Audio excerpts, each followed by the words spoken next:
has to be something else out there.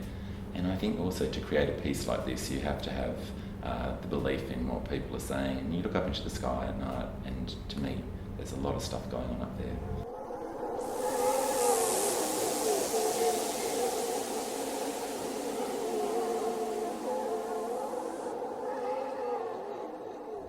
It was designed to investigate what else is out there and to look at stories that are really interesting to humanity, and interest in making a different style of theatre, to bring sci-fi into the world of theatre.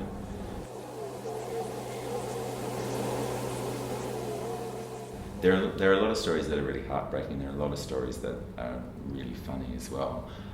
Certainly the stories of young people who've been abducted and don't know how to deal with telling the truth are really, really interesting. But I think for me, Mary Rodwell and her story is probably the one that I've kind of connected to the most. Mary Rodwell runs a support group for people who've been abducted, and she travels all around the country to support people.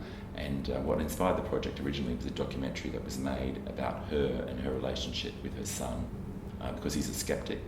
And so we had this really interesting tension between Mary and her son, and she set out to prove as best she could that aliens do exist. And I think for me that that's the heart of this story too, that there are all these funny stories and there are all these kind of sad stories that we find really difficult to believe, and yet these are things that actually happen to people and they believe that they've happened to them, and so we have a kind of responsibility to understand that.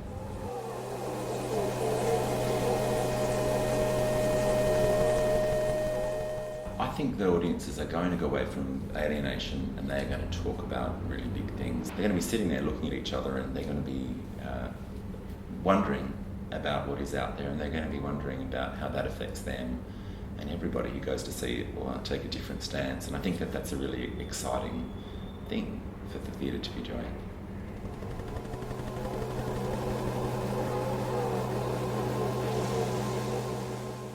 Earthlings. I think, and also probably any other of the alien species that are purported to live on Earth. So apparently there's about 47 other species who are actually living amongst us. So I'd suggest them and anyone else who lives on Earth.